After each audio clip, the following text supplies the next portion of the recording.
जो लोग ज्यादा सोचते हैं उन्हें एक कहानी सुनाता हूँ। ये कहानी पूरा सुन लिए तो चिंता करना छोड़ दोगे, तो सुनो। एक छोटे से गांव में आरव नाम का व्यक्ति रहता था।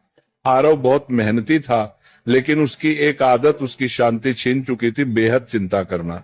सुबह उठते ही वो सोचता, कल क्या होगा, पैसा रहेगा या नहीं, लोग क्या कहेंगे, परिवार सुरक्षित रहेगा या नहीं। रात को सोने जाता, तब भी उसका दिमाग रुका नहीं करता। एक दिन अत्यधिक चिंता के कारण उसकी तबीयत बिगड़ गई। गांव के लोग उसे पास के पहाड़ पर रहने वाले एक संत के पास ले गए। संत बहुत सरल जीवन जीते थे, न ज्यादा बोलना न ज्यादा सोचना। आरव ने संत से कहा, महाराज, मेरा मन कभी शांत नहीं होता, मैं हर समय डर और चिंता में रहता हूँ। संत मुस्कुराए और पास रखी एक मिट्टी की मटकी उठाई। उन्होंने कहा, इस मटकी को पानी से भर दो। आरव ने मटकी भर दी। फिर संत बोले, अब इसे सिर पर रखो और चलो, लेकिन एक शर्त है, अगर एक बूंद भी गिरी तो तुम असफल हो जाओगे। आरव पूरी तरह मटकी पर ध्यान लगाकर चलने लगा। रास्ते में लोग उससे बातें करते रहे, आवाजें आती रही, लेकिन आरव ने कुछ नहीं सुना।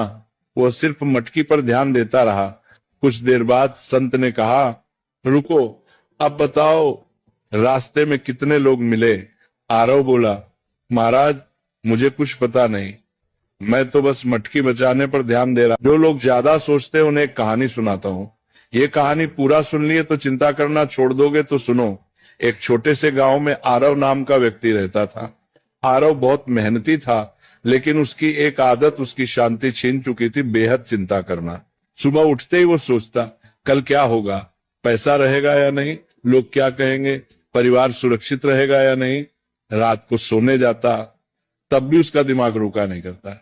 एक दिन अत्यधिक चिंता के कारण उसकी तबीयत बिगड़ गई। गांव के लोग उसे पास के पहाड़ पर रहने वाले एक संत के पास ले गए। संत बहुत सरल जीवन जीते थे, न ज्यादा बोलना न ज्यादा सोचना। आरव ने संत से कहा, महाराज, मेरा मन कभी शांत नहीं होता, मैं हर समय डर और चिंता में रहता हूँ। संत मुस्कुराए और पास रखी एक मिट्टी की मटकी उठाई। उन्होंने कहा, इस मटकी को पानी से भर दो। आरव ने मटकी भर दी। फिर संत बोले, अब इसे सिर पर रखो और चलो, लेकिन एक शर्त है, अगर एक बूंद भी गिरी तो तुम असफल हो जाओगे। आरव पूरी तरह मटकी पर ध्यान लगाकर चलने लगा। रास्ते में लोग उससे बातें करते रहे, आवाजें आती रही, लेकिन आरव ने कुछ नहीं सुना। वह सिर्फ मटकी पर ध्यान देता रहा। कुछ देर बाद संत ने कहा, रुको, अब बताओ रास्ते में कितने लोग मिले। आरव बोला, महाराज, मुझे कुछ पता नहीं, मैं तो बस मटकी बचाने पर ध्यान दे